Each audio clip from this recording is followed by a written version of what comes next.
And now we return you to your host.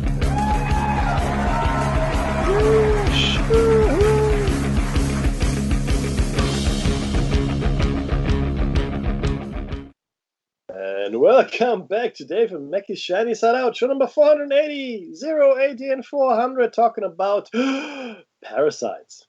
Yes, that's right. But it's always great to start the second half of the show to a cheering audience. We can only imagine the multitudes, the legions that are listening to us at this point from all over the world. And thank you, everybody, for dialing in. It's tuning in, not anymore. It's more like a press a button, and here you are. But no, thank you very much for your time, for your continued interest. And I'm sure there are legions of you out there. And I'd like to welcome all the new listeners, right? And welcome back all the old listeners. And I want to do a quick shout out also to the chat room. And we've got 38 people online in the chat right now. So thank you, everybody, for being there and for taking part in the conversation. Any questions asked, we will answer. SJ, not sure what the dial-in number is, mate. I really don't. But we'll figure it out. He was giving it a go in the first hour, and I apologise. I don't have the bandwidth to be able to take another call, so apologies, SJ. I didn't get a call coming in though. No, it came into me. Oh, really? So yeah, okay, I kind of can't take it where I'm at on my mobile phone. So gotcha, understood. But I want to say today's topic, and I want to do this from now on, and that is hashtag. Sounds a bit old school, but people still tweet, and TalkStream Lives runs on the hashtag. So today's hashtag is parasitic class. Parasitic class. It's funny how we talk about tweeting as old school. To be honest with you, when it started, I never got into it, and now it's almost on the way out. It's funny. Yeah. Thanks. It was you. It was you that did it. It was me. That's my daughter says, Facebook is so old people's thing. Oh, that's funny. Oh, yeah. I've got something. It's all about Insta. Insta. That's right. No, but actually, it's all about anything instantly, right? But look, nobody in the chat room, Professor Luc Montagnier. I tell you what, I will look him up, and then if there's something there, we'll have a show on him. Let me just copy the name here. Okay, thanks, nobody. Got it done. I'm looking him up as we speak, and then hopefully going forward, there will be. Here we go. Luc Montagnier's views on COVID vaccines, our latest office. Okay, etc., etc. Okay, absolutely. Let's have a look what he says, and he seems to be saying something about vaccines causing some of the mutations. But thank you very much, nobody. That'll definitely be coming your way in one of the future shows. But look, what we're talking about is the parasitic class, and this was a show that we ran on the fiat currency and the fractional reserve lending system. And last week we shared with you what fiat currency is, and today. Hopefully, we'll get into fractional reserve lending. We may not, but we will need to look at the history of money in the first instance. So, but before we move along, the reason we're talking about it is because it is through those mechanisms and education, I believe, that the parasitic class has established the vast majority of its control over us. Right, through those means. Never mind the metaphysical components, but on a societal level, civilization level, both education and the monetary system and I guess our commercial interactions are what ties us to the parasitic class and what lets them take advantage of us without being useful. That's the amazing thing. We're living in a world, and I guess we always have, but more so today, where people can be extremely wealthy and live amazing, fabulous, fantastical lives without actually being useful human beings. It's astounding. I find it amazing, right?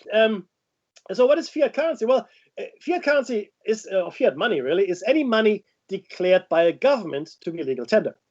It is also state-issued money, which is neither convertible by law to any other thing, nor fixed in value in terms of any objective standard. Meaning, if you have $10, you can't go to a bank and change it for gold. You can't do that. You can't or silver or whatever it might be. And then finally, it is intrinsically valueless money, used as money because of government decree. So essentially, it's worth nothing. So the money, fiat currency, which is most of the currencies in the world today, are intrinsically without value. They only carry value because the government says they do, and because we believe the government has the right to imbue them with value, Okay, so that's in to a make that nutshell. decree. That's correct. Yeah, 100%. So but how did it all come about? Because look, Dave, the truth is this, right?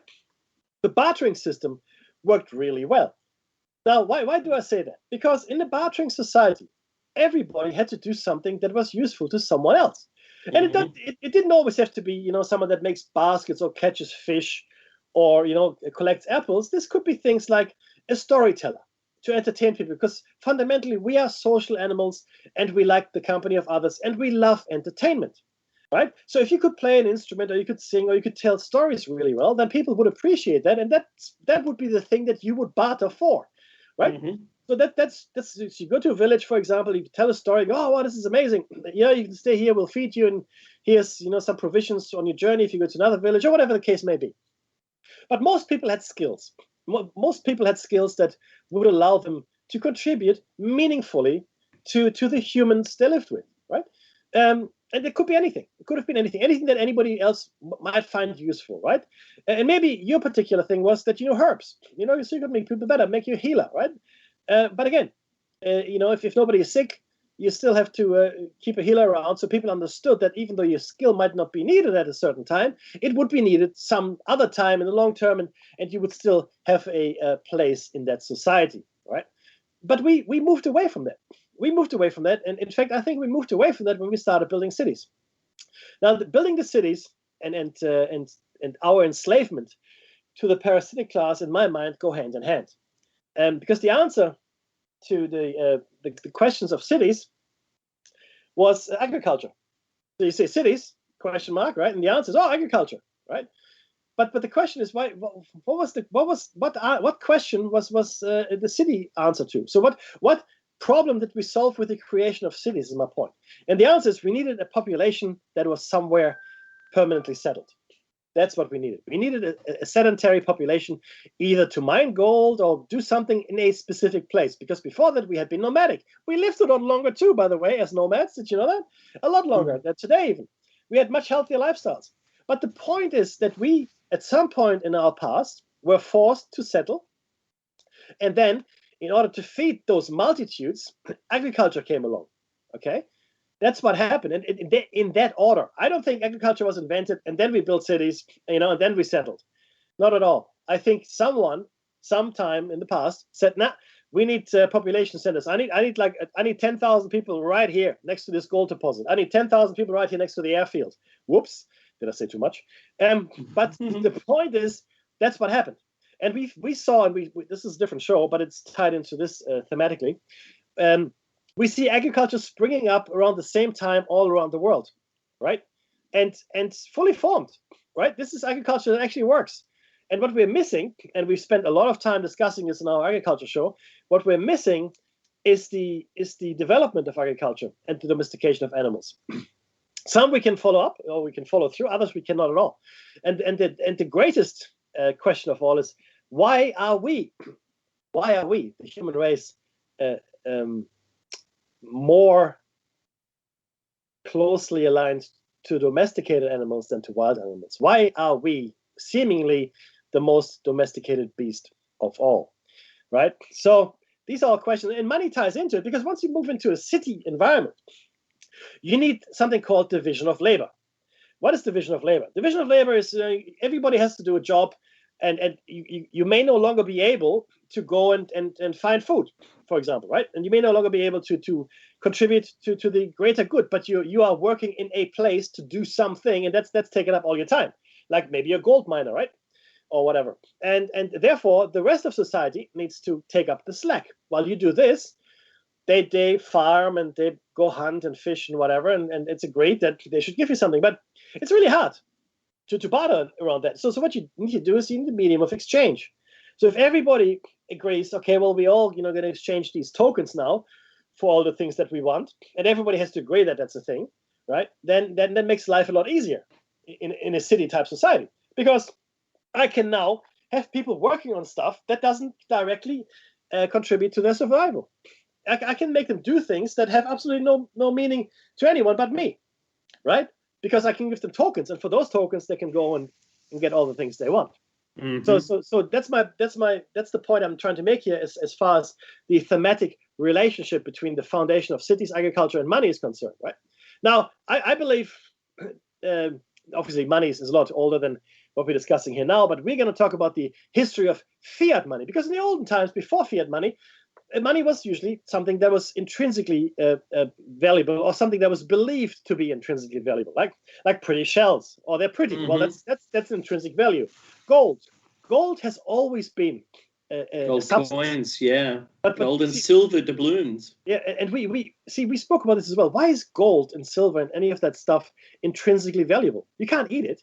You can't smear it in your hair and keep the flies away. There's very little you can do with it. It's not even any good as a weapon because it's too soft. Mm-hmm. Right? So why was it so highly prized? And I believe, and I think Dave is on the same bandwagon here, that somebody told us, or maybe even genetically engineered us, to think that gold is valuable, because for them, gold is extremely valuable. In fact, if you listen to our monatomic gold show, then you know why gold is so valuable, right? Because all the elements of the platinum group, most of them, in fact, can be broken down into monoatomic elements, and gold specifically seems to have properties in its monatomic state that are nothing short of miraculous. But again, that would go too far. So there was a reason why gold was intrinsically valuable, and other things as well, etc., etc. But then we're moving into a new world, a new era, and fiat money originated in the 11th century in China, and its use became widespread during the Yuan and Ming dynasties. Okay, the Song dynasty in China was the first to issue paper money, jiaozi, around the 10th century AD. Although the notes were valued at a certain exchange rate for gold, silver, or silk, conversion was never allowed in practice. So yes, it was backed by gold and silver still, right? But you could not actually exchange it. The notes were initially to be redeemed after 3 years' service, to be replaced by new notes for a 3% service charge. Genius. But as more of them were printed without notes being retired, inflation became evident. Because what is inflation? We're going to talk about this as well as we move on in the show cycle here. But inflation essentially is more money in the economy. So you've got a certain size economy, there it is, and we got a certain amount of money, there it is. And the economy doesn't change or grow much, but the money supply does. And all of a sudden, there's a lot more money, but the economy doesn't produce any more stuff, right? So you have a lot more money, which is worth a lot less. So you get less stuff for the money that you have, because the stuff still takes the same effort to make, but you have a lot more money. So it doesn't make any sense for the money to be of the same value still. You know what I mean? Inflation is genius. It's genius, and it only is only a thing because of the increased money supply. Now, it makes me ask for more of it. Yeah, and this is where fractional reserve lending comes in as well. And then we're going to talk about the illegality, the non-legal status of fractional reserve lending in a moment, according to the Austrian School of Economics. But the point is that inflation is an artificial construct, okay? And fiat currency and fractional reserve lending are ultimately and intrinsically designed to drive inflation. We are constantly chasing our tail for no good reason at all. The economic system that we have today is criminal and a complete fabrication. It's a fantasy. But let's go on here. The government made several attempts, this is the Chinese government, to support the paper by demanding taxes, partly in currency and making other laws. But the damage had been done and the notes fell out of favor. Okay, inflation. The successive Yuan dynasty was the first dynasty in China to use paper currency as the predominant circulating medium. The founder of the Yuan dynasty, Kublai Khan, we all know Kublai Khan, right, issued paper money known as Chao in his reign. The original notes during the Yuan dynasty were restricted in area and duration as in the Song dynasty. During the 13th century, Marco Polo described the fiat money of the Yuan dynasty in his book, The Travels of Marco Polo, and I'm quoting here from Marco Polo. All these pieces of paper are issued with as much solemnity and authority as if they were of pure gold or silver. And indeed, everybody takes them readily, for wheresoever a person may go throughout the great Khan's dominions, he shall find these pieces of paper current, and shall be able to transact all sales and purchases of goods by means of them just as well as if they were coins of pure gold. Now, for Marco Polo, this is the 13th century. Now, in Europe, fiat currency doesn't exist yet. It must have been astounding. The entire Chinese empire, under the dominion of Kublai Khan, used these pieces of paper for means of exchange. For Marco Polo, this must have been a mind-blowing concept, right? Completely mind-blowing. But tell us what happened and when, in fact, in Europe. What happened in Europe, my friend? Well, look, they were using tally sticks. They were employed as fiat currency in medieval England when, due to gold shortage, Henry I initiated their use by the Exchequer in or around 1100. Royal taxes had to be paid in tally sticks. That's like a precursor. Yeah, that's right. So in 1661, Johann Paulstruck issued the first regular paper money in the West, although Washington Irving records an earlier emergency use of it by the Spanish in a siege during the conquest of Grenada, under royal charter from the Kingdom of Sweden through a new institution, the Bank of Stockholm. By 1745, its paper money was inconvertible to, what's that, specie? Yeah. But acceptance was mandated by the government. Ha-ha! Yep. The fiat currency depreciated so rapidly that by 1776, it returned to a silver standard. Fiat money also has other roots in 17th century Europe, having been introduced by the Bank of Amsterdam in 1683. Yeah, phenomenal. So the first dabblings that the Europeans had with fiat currency clearly didn't go as well as they had hoped. In New France, 1685 to 1770. In the 17th century, New France, now part of Canada, the universally accepted medium of exchange was the beaver pelt. As the colony expanded, coins from France came to be widely used, but there was usually a shortage of French coins. In 1685, the colonial authorities in New France found themselves seriously short of money. A military expedition against the Iroquois Indians had gone badly and tax revenues were down. Typically, when short of funds, the government simply delayed paying merchants for purchases. But it was not safe to delay the payment of soldiers due to the risk of mutiny. If you give someone a gun, you better pay them, is all I can say. Yeah, that's it. Jacques de Meul, the intendant of finance, came up with an ingenious solution. The temporary issue of paper money, or issuance rather of paper money, printed on playing cards. That's right. This was purely a temporary expedient, and it was not until years later that its role as a medium of exchange was recognized. The first issue occurred in June of 1685, and was redeemed 3 months later. However, the shortages of money reoccurred, and more issues of card money were made in subsequent years. These cards were readily accepted by merchants and the public and circulated freely at face value. However, given their wide acceptance as money and the general shortage of coinage, many of the playing cards were not redeemed but remained in circulation. Eventually, the governor of New France acknowledged their useful role as a circulating medium of exchange. As the finances of the French government deteriorated because of the European wars, there were many of them at that time, it reduced its financial support for its colonies. So the colonial authorities in Canada relied more and more on card money. See, this whole card thing, now we've come full circle with the credit card. By 1757, the government had discontinued payments in coin, and all payments were made in paper. In an application of Gresham's law, bad money derives out of good, people hoarded gold and silver and used paper money instead. So they kept the gold and silver and used paper money, I'm rephrasing here, for their daily needs. Right? That's smart, because paper is just paper. Putting paper under your mattress don't do nothing for you.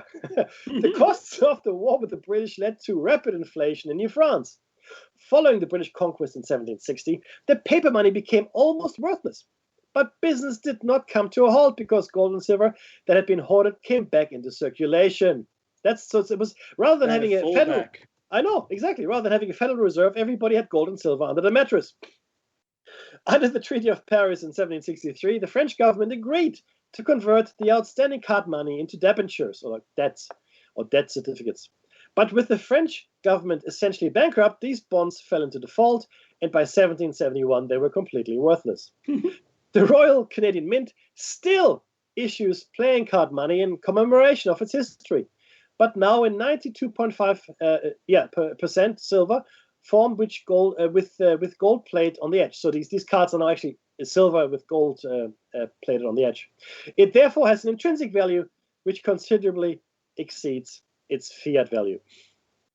The 18th and 19th century, an early form of fiat currency in the American colonies were bills of credit. Provincial governments produced notes which were fiat currency with the promise to allow holders to pay taxes in those notes. The notes were issued to pay current obligations and could be called by levying taxes at a later time. That's funny. Taxes. Since the notes were denominated in the local unit of account, they were circulated from person to person in non-tax transactions. These types of notes were issued particularly in Pennsylvania, Virginia, and Massachusetts. Such money was sold at a discount of silver, which the government would then spend and would expire at a fixed point in time later. Bills of credit have generated some controversy from their inception. Those who have wanted to highlight the dangers of inflation have focused on the colonies where the bills of credit depreciated most dramatically, New England and the Carolinas. Those who have wanted to defend the use of bills of credit in the colonies have focused on the middle colonies, where inflation was particularly non-existent. Colonial powers consciously introduced fiat currencies backed by taxes, e.g., hut taxes or poll taxes, to mobilize economic resources in their new possessions, at least as a transitional engagement or arrangement, or same word, I suppose. The purpose of such taxes was later served by property tax. Wow, I pay that. The repeated cycle of deflationary hard money, followed by inflationary paper money, continued through much of the 18th and 19th centuries. Often nations would have dual currencies with paper trading at some discount to specie-backed money. Examples include the Continental issued by the US Congress before the Constitution, paper versus gold ducats in Napoleonic era in Vienna, where paper often traded at 100 to 1 against gold. The South Sea Bubble, or buble, I don't know how to say that, which produced banknotes not banked by sufficient reserves, and the Mississippi Company scheme of John Law. During the American Civil War, the federal government issued United States notes, a form of paper fiat currency popularly known as greenbacks. If you ever wondered where that came from, that's it. Their issue was limited by Congress just slightly over $340 million worth. During the 1870s, withdrawal of the notes from circulation was opposed by the United States Greenback Party. The term fiat money was used in the resolutions of 1878 Party Convention. Interesting. The 20th century, what happened? After World War I, in theory at least, governments still promised to redeem notes in specie on demand. So redeeming something in specie means you can redeem it in gold or silver. That's what that means. However, the costs of the war and the massive expansion afterward made governments suspend redemption in specie. So essentially, no, you can't have it in gold, sorry. Since there was no direct penalty for doing so, governments were not immediately responsible for the economic consequences of printing more money, which led to hyperinflation. For example, the hyperinflation in the Weimar Republic. Now, what does that mean? So what it means is very simply, because my grandparents lived through that. In the morning, a loaf of bread would cost you a suitcase of money, okay? So it doesn't matter. Just fill it with money. That's enough. Okay, that's a suitcase. In the afternoon, you have to bring 2 wheelbarrow loads of money for the same loaf of bread. That's hyperinflation. It's when they start printing $billion or billion mark or billion peso notes that you're no longer it gets you one lolly. One lolly. You're no longer in safe territory. So hyperinflation is bad. Okay, the more money you print, the less it's worth. Because, well, actually, that's not entirely true because it's no longer really backed up by anything anyway. So it's not worth anything to start with. It's just the illusion. It's only belief, Mickey. Yeah, it's illusion. Absolutely. It's fantasy. It's belief. It's faith. It's faith. In fact, in many ways, fiat currency is like a religion. You have faith in it, right? Now, from 1944 to 1971, the Bretton Woods Agreement fixed the value of 35 United States dollars to 1 troy ounce of gold. That's when we still had like a gold standard. It was called the gold standard, right? So $35 is about 33 grams of gold. That's what you can buy for it. Other currencies were pegged to the US dollar at fixed rates. So that's why for the longest time, and still to some extent today, that's why the United States dollar became the international currency for trade and commerce. Okay, because it was pegged to gold, and other currencies were pegged to the dollar at fixed rates. The US promised to redeem dollars and gold to other central banks, right? So if you had a certain amount of dollars, you could go ahead and redeem it. That's not fiat currency. This is specie-backed currency. This is currency that has an intrinsic value, okay? Now, trade imbalances were corrected by gold reserve exchanges or by loans from the International Monetary Fund. The Bretton Woods system collapsed in what became known as the Nixon shock. This was a series of economic measures taken by the United States President Richard Nixon in 1971, including unilaterally, that means just him, canceling the direct convertibility of the United States dollar to gold. Since then, a system of national fiat monies has been used globally with freely floating exchange rates between major currencies. So it's complete fantasy. So Richard Nixon said, you know what? No, you can't have any more gold. You got to keep our gold. And the dollar is just what it is. It's just a piece of paper. You can't exchange it for gold. That would have been a shock to the system. Think about that, right? But to tell us about money creation and regulation, my friend. A central bank introduces new money into the economy by purchasing financial assets or lending money to financial institutions. Commercial banks then multiply this base money by credit creation through fractional reserve banking, which expands the total supply of broad money, or we know it as cash plus demand deposits. That's a very nice way to say we just added some zeros to the end, and now we've just magically made money from nothing. In modern economics, relatively little of the supply of broad money is in physical currency. For example, in December 2010 in the US, of the 8,853.4 billion in broad money, only 915.7 billion, about 10% of that, consisted of physical coins and paper money. The manufacturing of new physical money is usually the responsibility of the central bank or sometimes the government's treasury. So let's go back to the first sentence that Jave just Jave. I'll take Jave. I'll take care of you there in the bushes. I'll be schlecky. A central bank introduces new money into the economy. A central bank introduces new money into the economy. Poof!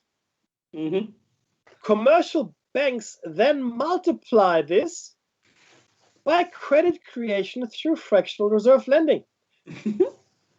So first of all, we just made some money. Here it is, poof. And now we're going to magically, it's like the loaves and the fishes. I don't know if you're going to, look, I'm sure some of you have read the Bible, right? There's Jesus' Sermon on the Mount, can't feed the people. Oh, we only got a couple of loaves of bread and a couple of fish, Jesus. Oh, no problem. So Jesus goes ahead and multiplies the loaves of bread and the fishes and feeds a multitude, all the people that have come to the Sermon on the Mount. Now, the cynical of us might say, oh, well, you know what? Maybe there weren't that many people on the mount in the first place. He just cut them into really small pieces. And there was just enough to go around for everybody, right? Because that could have been the story as well. But what's happening here is It's a miracle of money creation. It truly is. It's wonderment in action. It's a miracle. It's a Christmas miracle. It's a Christmas miracle. And the funny thing is this, right? This is just, and the people that control it, the ultimate parasites, they're going, you morons. We make up the money, and we've got so much of it because you don't know how much we have. We put it wherever we like. And fractional reserve lending, I make up even more if I want to. It's a fantasy. Nothing's real. Nothing is real. Get back to your simulation. It's astounding. Now, that leads us directly to inflation. Now, what is inflation? Because people always talk about inflation index, inflation this, blah, blah, blah, as though it were a law of nature. It's like the sun rising, Dave. It's like gravity and the moon's tidal pull Texans. On the oceans. Yeah, that's like Texas. Now, the adoption of fiat currency by many countries from the 18th century onwards made much larger variations in the supply of money possible. Hurrah, say the parasites. Since then, huge increases in the supply of paper money have taken place in a number of countries, producing hyperinflations, episodes of extreme inflation rates much higher than those observed in earlier periods of commodity money. Well, of course, because commodity money has a basis in reality. Economists generally believe that high rates of inflation and hyperinflation are caused by an excessive growth of the money supply. Oh, but that's thinking, yeah, okay. Yes, that's true. Today, most economists favor a low and steady rate of inflation. You know what I favor? No inflation. That's what I favor. Thank you very much. Low, as opposed to zero or negative inflation, reduces the severity of economic recessions by enabling the labor market to adjust more quickly in a downturn and reduces the risk.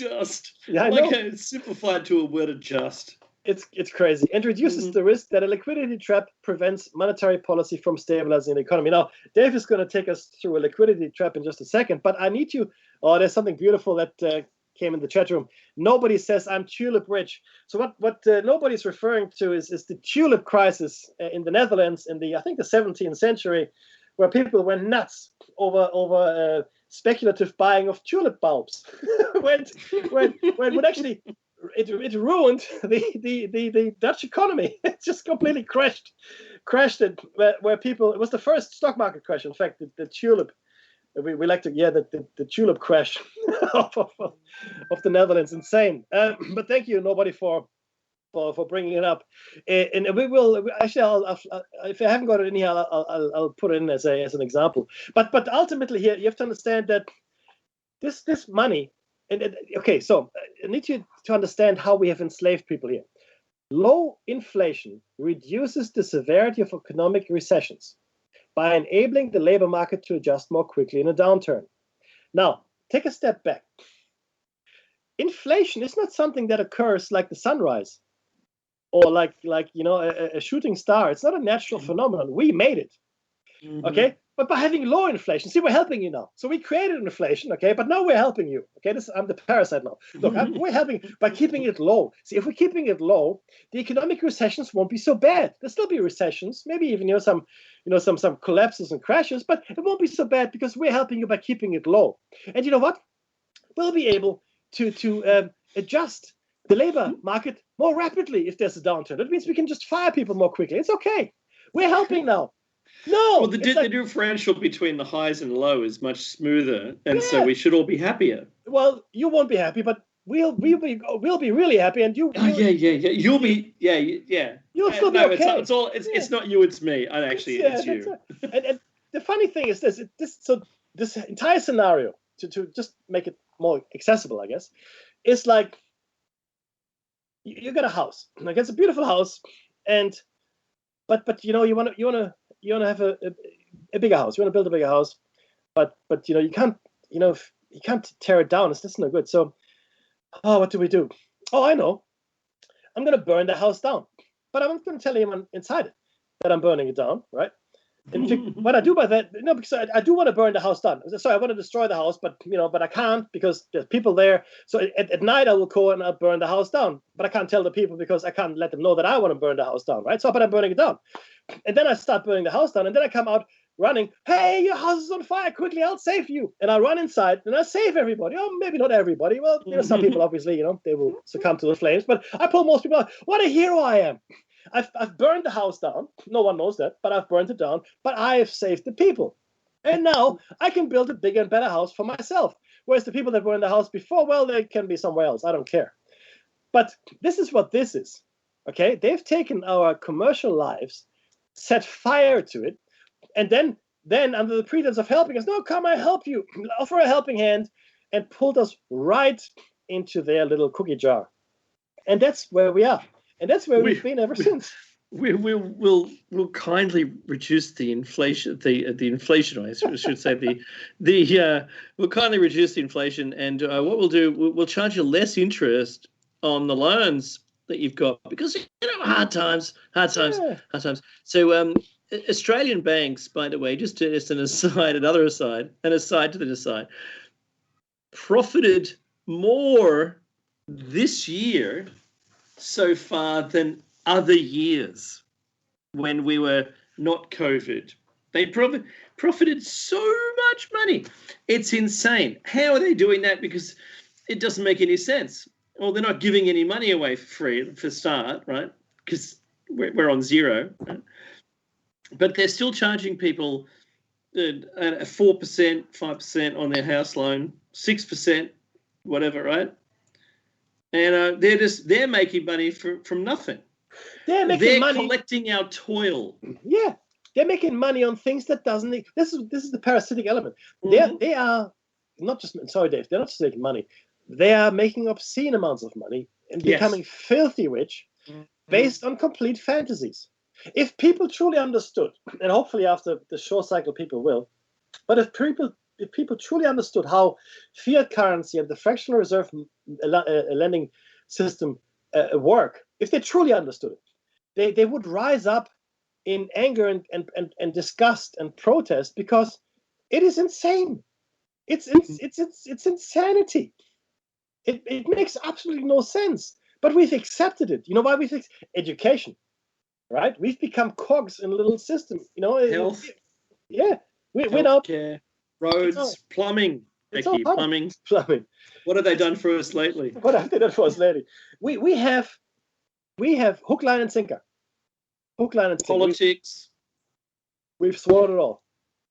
All of the things that drive our economies, drive our civilization, all hinge around this concept of fiat currency and fractional reserve lending. Yeah, it's a complete fantasy, and we have allowed now not for the first time, but for the first time so openly, and so completely misunderstood, we have allowed for the parasitic class to prosper beyond their wildest dreams. That is the actual parasitic class behind the curtains, and then the parasitic class which sits on top of the banking system, etc., the people that we can actually see, because they are also part of it, right? I'm doing well here. It's okay. Yeah, but what do you do all day? Oh, I trade in futures. What the hell does that mean? It's nothing. I don't know. Talk to my stockbroker, but there you go. I take the cream off the top. It doesn't matter. Becky, one thing that I've brought up, and I know you and I have spoken about this, and that is the ability, once digitized, to prevent inflation from ever happening again. Yep. Once digitized, the creation of money is invisible in the background, and no one would ever know about it. Therefore, the amount of money in the system could fluctuate so wildly overnight, and no one would know. Well, our belief system, our faith system in the fiat currency would be maintained indefinitely. Yeah. Unless something happened. Yeah, well, someone could just fall asleep while they were editing my account and go to sleep on the zeros and just add zeros to the existing number on the right-hand side, right, in the Abrahamic decimal numbers, right?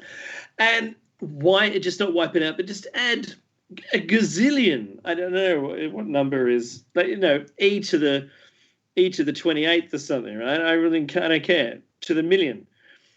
And no one on the planet would know except for the people that I'm buying all their stuff from. There wouldn't be an inflation problem.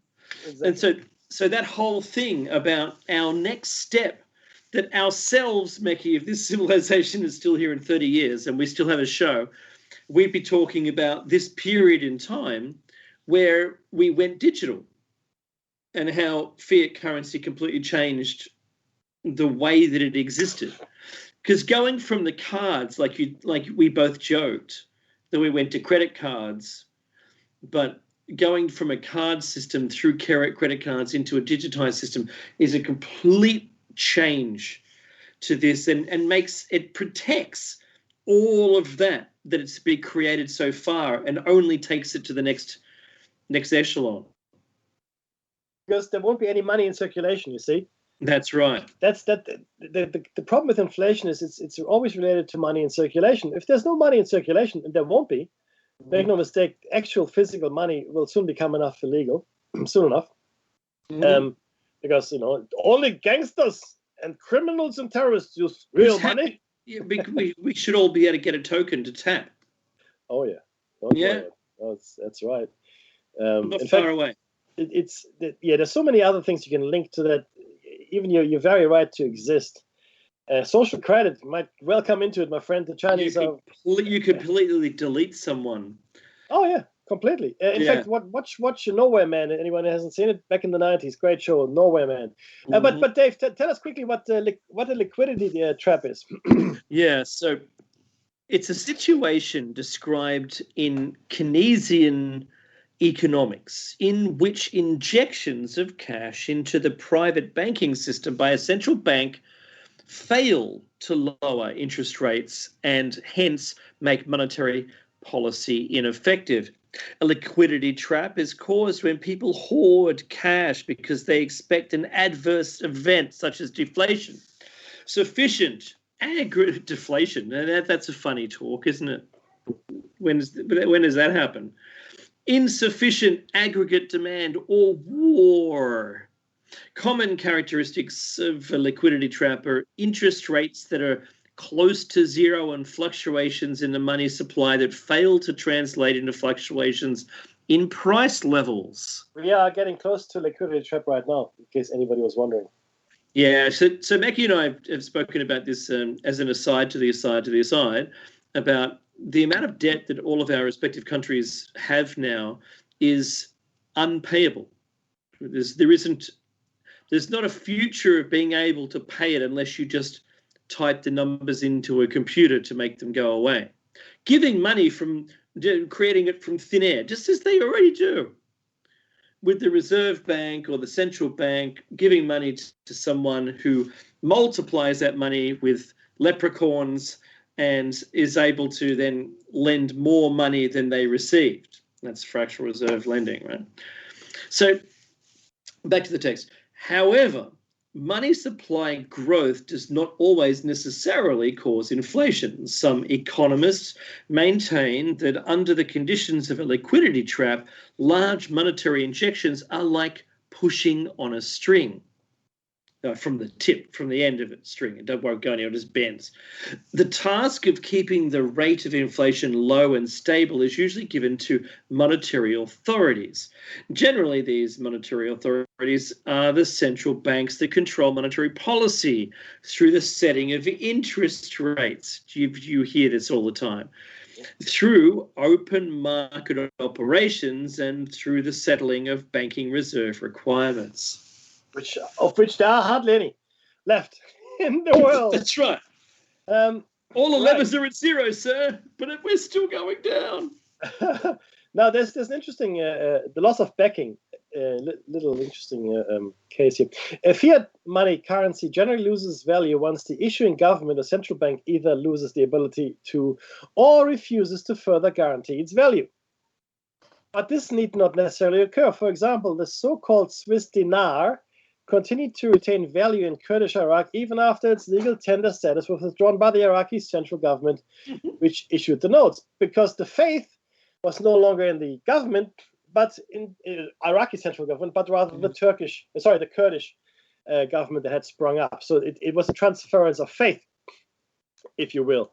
Wow. But as soon as the government, that's true though, as soon as the government disappears, we saw it in the Weimar Republic. I mean, we now keep these notes out of curiosity, right? Mm-hmm. Or Rhodesia, which is now Zimbabwe. none of these countries still exist, so the currency is no longer anything. I mean, the lek, or the Soviet money, the ruble they had then, right? No longer in existence. Not the Soviet. I mean, the Russian ruble is still there, right? Other countries that stopped existing, that just fell by the wayside, issued money, gone. Oh, there's even the opportunity when like Confederate money was around, and the bank says after this date it will no longer be usable. It will no longer be legal tender. In Australia, we went from pounds, shilling, and pence into dollars. Exactly. And they just had to declare a date at which that's no longer viable. Go out and spend it. Yeah. While you still can. Hand it to the bank. Make it account. It'll get a value, and we can move forward from there.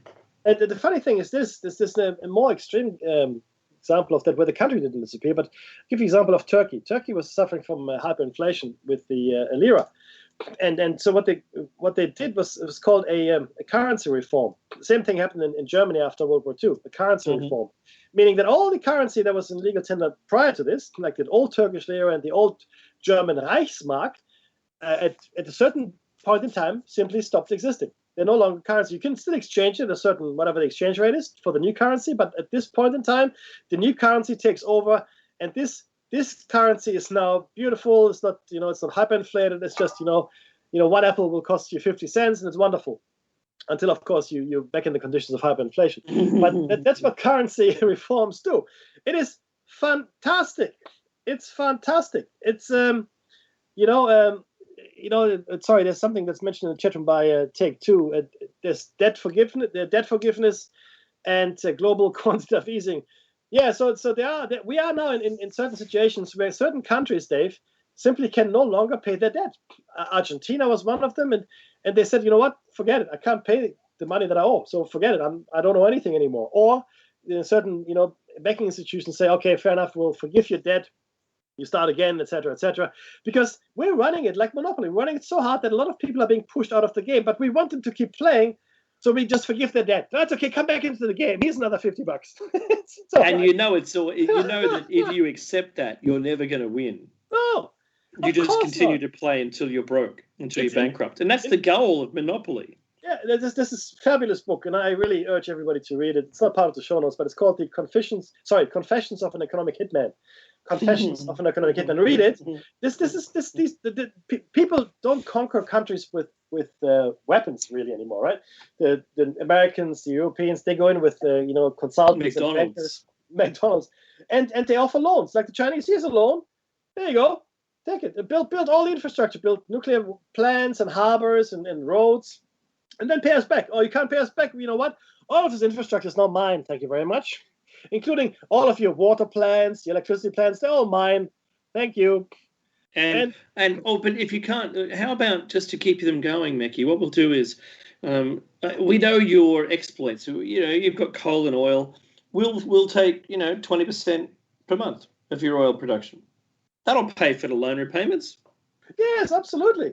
It will. And how long do you have to do that for? Oh, forever. Forever. And some see that's when the communists in inverted commas, the communist revolutions happen, right? Or the socialist revolutions, and say, you know what, screw you, I'm going to nationalize all my assets. So this is no longer privately owned. It's owned by the people now. Oh, communists! And why do you think we've got such a hatred for communists? It's because of that very eventuality, of that very mechanism to redistribute the wealth from the few, the parasites, to everybody, to the rest of us. Because that's what happened in Venezuela. It's what happened in Cuba and other places as well. But ultimately, these regimes were demonized, etc., etc. But what they did was driven by need, because their populations were impoverished and they were being bled dry. It's what colonialism did to Africa and to large parts of Asia. Colonialism did the same thing. They took what was worth taking. Same with South America, by the way. And then, you just fend for yourself. It's astounding. The wealth that was stripped from these countries in the third world, and then filtered into the coffers, not of the countries, but of the corporations and the trading organizations. Right? It's astounding. We have the same thing today in Australia. The large miners. are stripping our country of its wealth. They don't even pay for it. No, they keep it all. In fact, they take it out of Australia. That's right.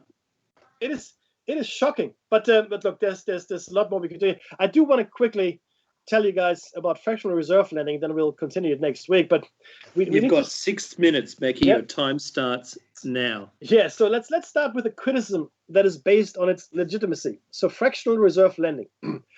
Australian economists Austrian, you're quite right. Austrian school economists such as Jesus Huerta de Soto and Murray Rothbard have strongly criticized fractional reserve banking, calling for it to be outlawed and criminalized.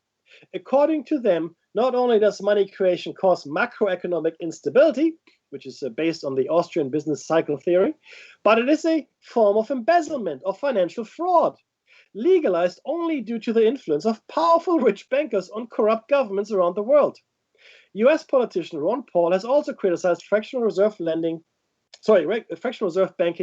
based on Austrian school arguments. So that's where we're starting out. So there's a school of thought in economic theory that says fractional reserve lending is both a form of embezzlement and financial fraud. So what is it, though? And very quickly, I can tell you what it is. Fractional reserve banking is the practice whereby a bank holds reserves in an amount equal to only a portion of the amount of its customers' deposits to satisfy potential demands for withdrawals. Now, that goes away in the digital world, Dave. No withdrawals. Mm-hmm. Reserves are held at the bank as a currency or as deposits reflected in the bank's accounts at the central bank. Because bank deposits are usually considered money in their own right, fractional reserve banking permits the money supply to grow to a multiple, called the money multiplier, of the underlying reserves of base money, originally created by the central bank. To mitigate the risks of bank runs, which is when a large proportion of depositors seek withdrawal of their demand deposits at the same time. So if everybody wants their money back at the same time, that's a bank run. Or when problems are extreme and widespread, systemic crises, the governments of most countries regulate and oversee commercial banks, provide deposit insurance, and act as lender of last resort to commercial banks. That's where the faith comes in. But also, banking runs are illegal, right? They just shut it down. In most countries, the central bank or other monetary authority regulates bank credit creation, imposing reserve requirements and capital adequacy ratios. This can limit the amount of money creation that occurs in the commercial banking system and helps to ensure that banks are solvent and have enough funds to meet demand for withdrawals. However, rather than directly limiting the money supply, central banks typically pursue an interest rate target to control bank issuance of credit. Fractional reserve banking is the current form of banking practice in all countries worldwide. Let's be very clear here, right? People have money in the bank, and the bank says, okay, I got $10. You know what? I can give out $100 or $1,000 or $10,000 based on the $10 that I have. And the central banks go, oh, yeah. And that's why they're talking about powerful rich bankers and corrupt governments, Dave. That's why we're talking about that. Because if you really, really, really look at it and you actually understand it, I hope that people understand this now a little bit better, then you should be outraged. You should be outraged because these bankers, because they're people own these banks, they're making money based on absolutely nothing. And they're making fortunes based on nothing. And not only that, those fortunes they're making are on the back of people whose mortgage they might foreclose, whose business they might shut down. That's right. Because they've given the money that doesn't exist, right? And then they have to pay that money that doesn't exist with interest, which also doesn't exist, back to the banks. It's the greatest con of all time. They are collecting our toil, Mackie. Yes. Our effort, the amount of effort that we put in society, they're collectors of it. Yeah. And we get nothing. Well, really, and in reality, we get. And we have to pay them for it. Yeah, completely. Doesn't that enrage anyone? I mean, really, think about this. Mackie. Oh, Mackie, you foolish man! You foolish little man! I don't have to get my kids to start my car this week. I'm good. No, but think about it. This is the height of I don't have a word for it. Yes, it's a crime. Yes, it's shameless. Yes, it's corrupt. This is the height I mean, somebody is sitting somewhere in a little dark room and rubbing and sort of rubbing their hands together, going, "We got you now." That's what I'm seeing in my mind, right? A little wizened man sitting in the back room, going, "Oh man, you fools! Look at me!" And we all bought into it, but we don't know any better. None of us have ever held gold to pay for anything. That's right. None of us know any better. Hardly any of us have bartered, right? That's why it's so important to be local again, and local produce and in season foods. All of these things are important if we want to go back to a natural, normal economy. Oh boy, oh boy, oh boy. Oh boy, oh boy, oh boy. There's the music. This has been Dave and Mackie's Shiny Side Out on freedomslips.com. Coming up next for his wonderful show is Jer Bear with After Hours. Look, catch us on YouTube, get us in the archives, and stay alert and informed.